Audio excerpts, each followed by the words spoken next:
हुआ दखिना दकिया से तू भी नहीं बोला तारा हलियो है हम सुन ली है का बताई जीजी का बोला तारा हली है ऐसे ऐसे में हरारू परली बाटी नहीं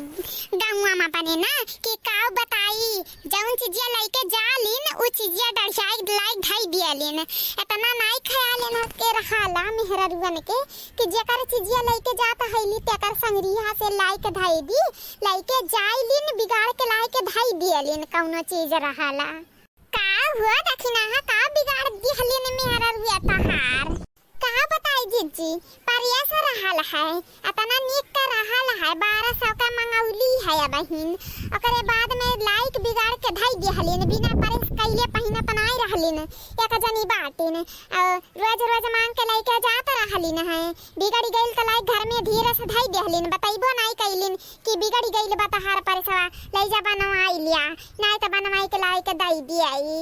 हमार चीजिया माटी भइल रहाला अपन सब सोना सोचाला जब तक हमारे नाई रहल है मंगले नाई मिलत रहल है जीजी मनबू नाई अब हमारा कलुआ परेश करे जात रहल है हमसे कहले कि मम्मी का पढ़वा परेश कई दे हमार डरे से रहल स्कूल के ना हमार टीचर मरबा करी है हम काली लाव कई देई कालिस कलुआ हला मम्मी कई दे देखत बा परेश का बा मम्मी रे का कइली ये कर वह नहीं लौकत बात रहे कान कहां उड़ी गईली बा तब हम कहलिए का जनी लइका कह रहली न नहीं बिगाड़ के लायक धइली न है हे रखिना तहार बात ढेर सुन ली हली हम ही लइका गइल रहली कलिया हम ही सुनावत हैलो तू अब हम बिगाड़ली नहीं है इतना जान ली हा हम लायक सही सही रखे रहली है तू ही तूड़ले हो अब हमके लगावत हैलो कि झूठ बोलत हैलो टूटला नहीं बतानी लावत हार परेशवा देखली त कौन वैसे तूड़ले हई हम ये देखला अखिया फाड़ के तुम्ही लइके गइल रहलियो है दूसर के नहीं लइके गइल रहल है और तुम्ही लाइक धइलियो है तोड़ के जरी गइल बा परेशवा हमार अब हम दूसर वायर लगवाई त हमार प्रयास सही हुई है देखी नहीं ई रहल है जनली की नहीं रे ई रहल है जब हम लाइक दिहली है हम तो रखली है लइके केहू और गइल रहल हुई हम ठीक ठाक रखली जैसा रहल वैसे जनली की नहीं हमके न लगावल करी कुल बात झूठ है अच्छा ललिका बहिनी तू ही बतिया मान लिया कही दा कि हाँ खराब हुई गइल हुई बिगड़ गइल बा त वापस आई नहीं अब बनवाई लिया हुआ दखिना हाँ जाएगा का करबू जब खराब होई गइल बा चीजिए हुए लेकिन जे खराब कराला के माने के चाहे कि हमसे बिगड़ गइल हुई ना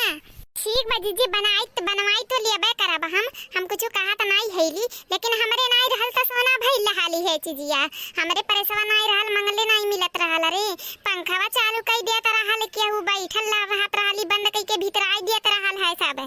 भुलाई नहीं गइल जीजी चला ठीक बा दिन सबके आवाला ना एक दिन यही आते टेंशन नहीं लिहले जाला चला का करे बताहार परेशवा हम बनवाई देत हैली लेकिन आज के बाद कहिए तार कोनो चीज छुआ बनाई इतना जान ली है दखिना हां नहीं जीजी रहे दिहल जाए का करे परेशवा बनवाईबो हम बनवाई लिया जब तू नहीं तोड़लू है तू नहीं खराब कइलू है तुमसे नहीं बिगड़ला है त हम बनवाई नहीं लिया बे का करे एक बात और तू ही खराब भइल होई तब अभी है रह गइल बा गुस्सा ना ललका जीजी कह दिहली एकर मतलब ये थोड़ी न बाकी हम तुमसे डाल ले लिया बे हां भैया बाबू ये रियल कहानी वो है जान ले जाए कि हमहन तनिको झूठ नहीं हुए सही बतिया बात है अब भाई अगर हमरे लोगन के पंखा नहीं रहल है ना पंखा का लगा बैठ जात रहली हमने त पंखा भीतर आई देत रहल न मनइए